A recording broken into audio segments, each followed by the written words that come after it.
Waalaikumsalam warahmatullahi wabarakatuh. Perkenalkan, nama saya Dwi Setiajatmiko dari kelas 9. Kali ini saya akan wawancara tentang asal-usul Desa Giling dengan narasumber saya, Bapak Sarmedi.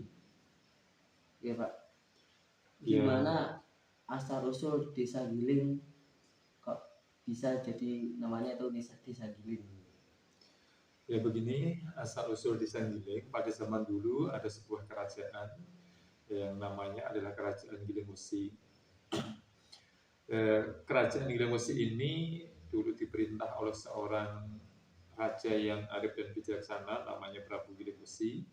Letaknya di Desa Giling sekarang ini, Dukuh Giling, yang pada cerita orang dahulu bahwa kerajaannya berada di atas, di Desa Giling sebelah atas, karena Desa Giling ini adalah berwujud lereng, ada lerengnya. Jadi orang mengatakan tidak selatan, tidak timur dan barat, tetapi atas dan bawah. Prabu Giling Musi ini memerintah kerajaan Giling Musi dengan patihnya adalah Patih Rancang Kencono. Patih Rancang Kencono itu adalah seorang patih yang cerdas dan banyak akal untuk menyelesaikan suatu masalah. Pada suatu saat kerajaan Giling Musi itu dilanda paceklik panjang sehingga rakyatnya sukar untuk mencari nafkah dan banyak yang kelaparan. Dari kejadian itu sehingga para pejabat kerajaan ini bingung dan mencari cara bagaimana agar dapat memperoleh makanan. Maka dari itu semua pejabat kerajaan berupaya sendiri-sendiri, berupaya agar dapat memperoleh makanan untuk rakyat yang sedang dilanda paceklik panjang ini. Salah satunya yaitu Pak Prabu Giling Musi, dia memohon dan berdoa kepada Tuhan Yang Maha Esa untuk diberikan petunjuk agar bagaimana caranya memperoleh makanan untuk rakyatnya.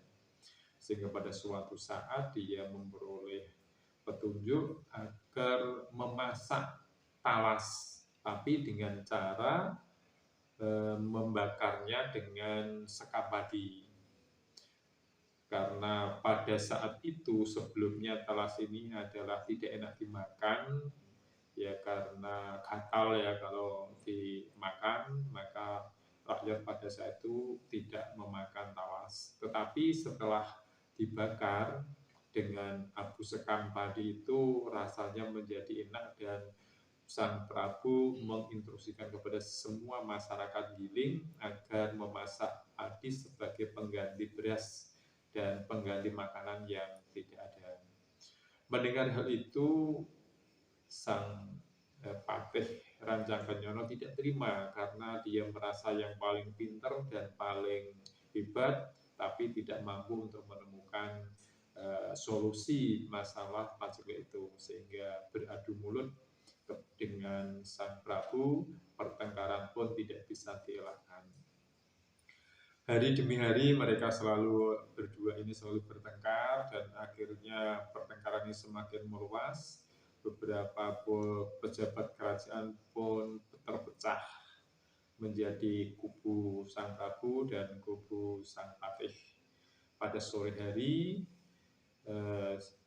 Sang Prabu ingin berembuk dengan Patih, berembuk untuk menyelesaikan masalah dengan Patih Rancang Kencono ini. Pergilah ke rumah Kilanjar, yang mana rumah Kilanjar ini berada di sebelah timur kerajaan Giling ini. Maka setelah matahari terbenam, Sang Prabu ini pergi ke rumah Kilanjar untuk berdiskusi menyelesaikan masalahnya dengan Patih Rancang Kencono. Namun setelah matahari terbenam, Patih Rancang Kencono itu datang ke kerajaan Giling Musi untuk menanyakan keberadaan Sang Prabu untuk diajak berdebat dan berdiskusi selanjutnya. Tetapi Ibu Ratu mengatakan bahwa Sang Prabu pergi ke rumah Kilanjar. Maka dengan bergegas Sang Patih ini menyusul Sang Prabu yang sedang menemui Kilanjar. Karena pada saat itu penerangannya adalah dengan menggunakan jarak yang dibakar, yang jarak di apa ya namanya disunduk itu ya, direntengi itu, kemudian dibakar, maka penerangannya pun redup. Ya, penerangannya minim karena hanya berasal dari jarak yang dibakar.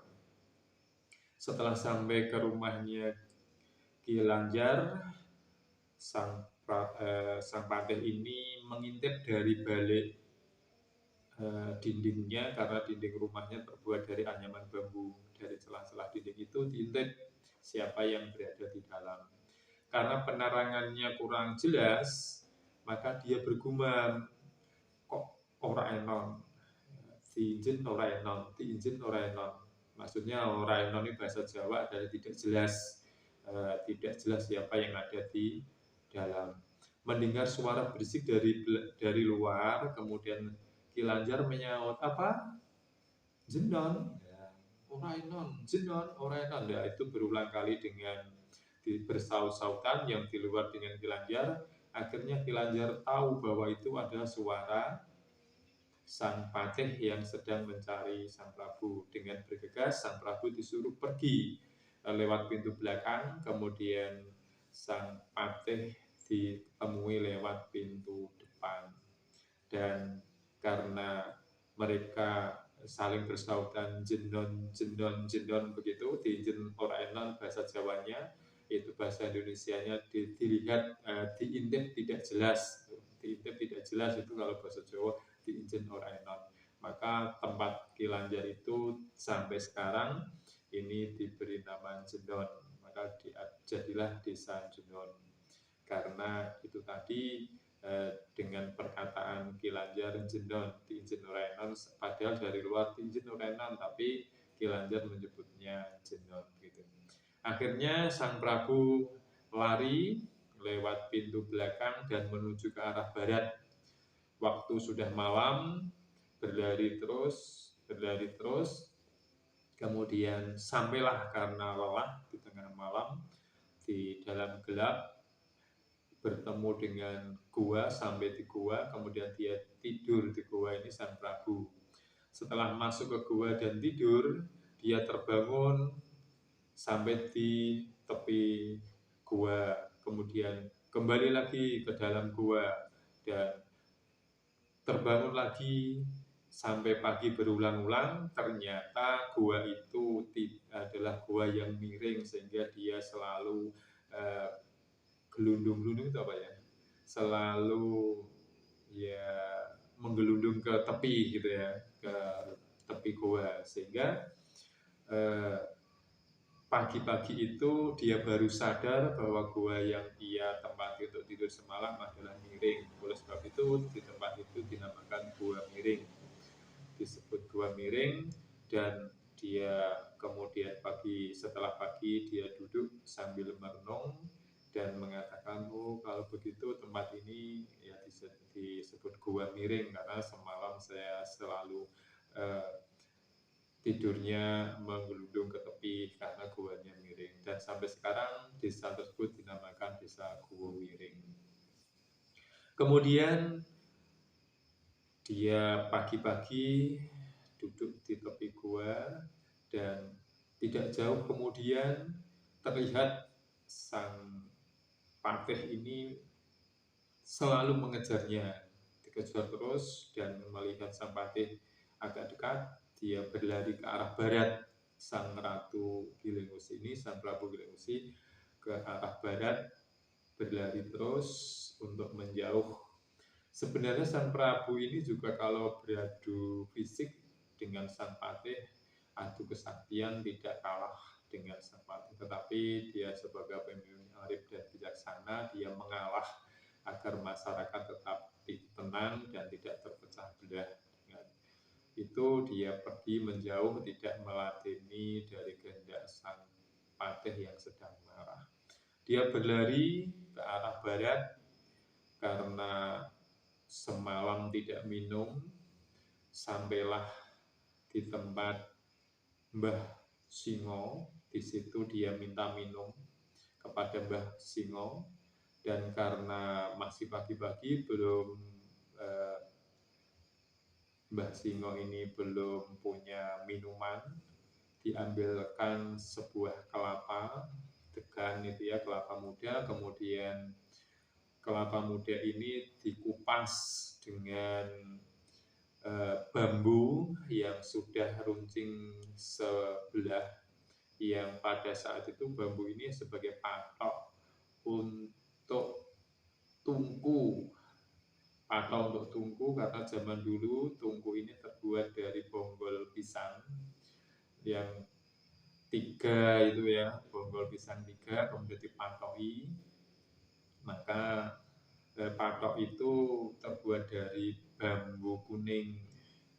Setelah selesai untuk bubur, tunggunya ini dilepas, dicabut, kemudian patoknya ini terbalik, jadi yang lancip di atas masih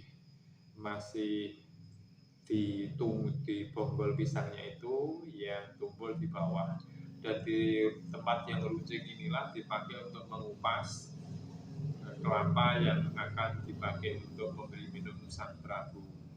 Melihat kegiatan itu, karena Sang Prabu belum pernah orang mengupas kelapa dengan bambu yang diruncingi sebelah ini, bertanya kepada Mbah Singo, "Loh Mbah, ini kenapa tidak pakai golok atau sabit untuk mengupasnya? Kita cari kemana-kemana, belum ketemu goloknya, entah kemana, di mana, nggak tahu, sehingga ini darurat. Ini kita pakai mengupas adalah bambu yang sudah runcing sebelah ini."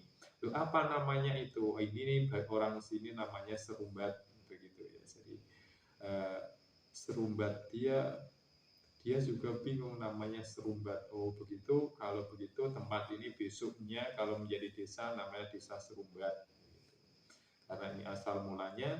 Dan bambu yang dipakai untuk serumbat ini sampai sekarang mungkin masih hidup ya, ini di serumbat sebelah utara ini bambu kuning yang dulunya dipakai untuk mengupas kelapa.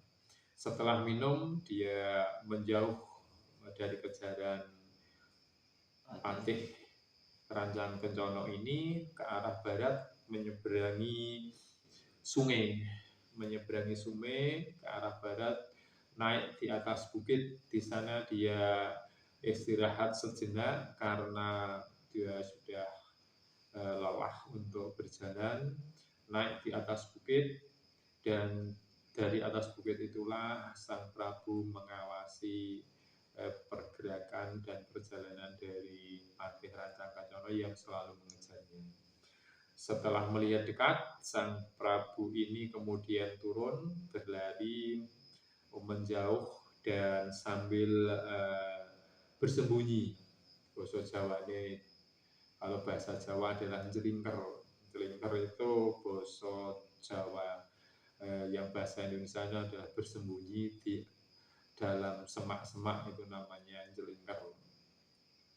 Jelingker sambil mubeng, kalau dikejar mubeng itu mengitari ya, mubeng itu mengitari bukit, mubengi gili, mengitari bukit, sesekali sambil jelingker, mubeng jelingker, bingung Sang Patih kok enggak ketemu, kalau hampir ketemu hilang jelingker, mubeng jelingker. Dia bergumam dalam hatinya, Sang Patih, kok mubeng jelingker terus, mubeng jelingker.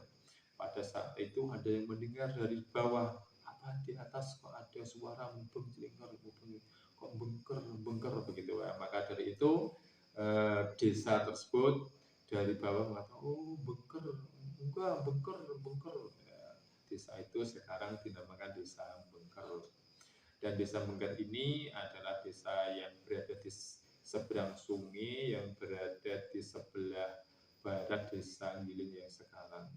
Tidak sampai di situ, Sang Patih ini tidak henti-hentinya mengejar, dan Sang Prabu berusaha untuk menghindar, menjauh dari kerajaan agar rakyatnya tidak terpengaruh perseteruan mereka berdua.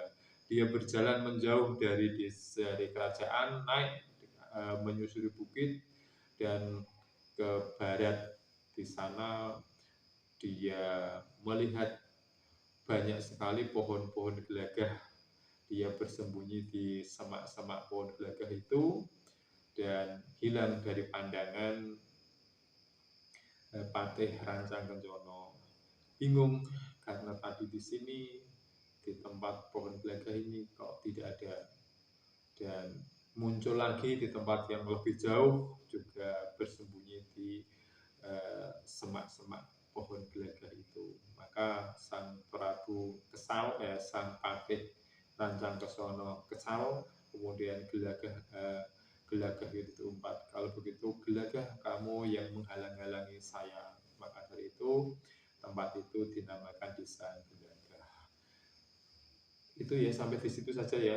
Tapi kalau ini panjang itu sampai Jerai, Ngelora, sampai Ratawu itu nanti di sana sampai yang ini singkat sampai di Ratawu sana di suatu tempat itu, di tempat di lereng yang terjal, Sang Patih ini terperosok jatuh di lereng dan di sana ada telaga, dan telaga masuk ke telaga karena gelundung berdarah ya, gelundung ini masuk ke telaga, maka telaga itu banyak sekali darah sehingga warna airnya berubah merah karena bercampur dengan darah Sang Patih.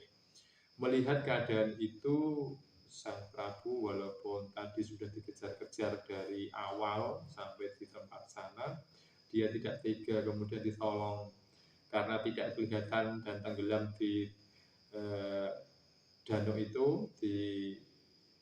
itu, maka airnya dikuras, ditawu. Jadi darahnya ini ditawu, air yang bercampur darah ditawu, dari rahnya ditawu itu, sehingga ketemu Sang Patih ini setelah setelah airnya ditawu tadi, maka tempat itu namanya Rah Tawu. Darahnya ditawu, dibuang agar Sang Patih itu bisa ditemukan. Setelah ditemukan dalam keadaan pingsan Sang Patih, kemudian digendong belakang itu Sang Prabu pulang ke Rancang Kencono. Di situ diserahkan keluarganya dan akhirnya diobati di rumah, walaupun itu mengejar-ngejar Sang Prabu dan marah dengan Sang Prabu, tetapi dalam keadaan yang tidak berdaya Sang Prabu tetap menolongnya. Demikian sekilas cerita kisah Giling Wesi Rancang Kencono asal usul Desa Giling. Jadi Desa Giling itu diambil dari nama Prabu Giling. Iya, Desa Giling ini diambil dari nama kerajaannya. Kerajaan di sana ada kerajaan Giling Wesi. Kerajaan Giling Wesi yang rajanya adalah Prabu Giling Wesi. Ya baik Pak, makasih. Ya. Sekian wawancara dari saya hari ini. Maaf ada salah kata dari saya. Dari asal usul dari Desa Giling ini saya belajar banyak sekali. Iya. Itu walaupun ada orang yang benci dengan kita, selalu membuat kita celaka, tapi dalam keadaan dia tidak berdaya, ya tetap kita bantu. Ya. Tetap kita bantu. Makasih Pak. Sekian dari saya. Wassalamualaikum warahmatullahi wabarakatuh. Waalaikumsalam.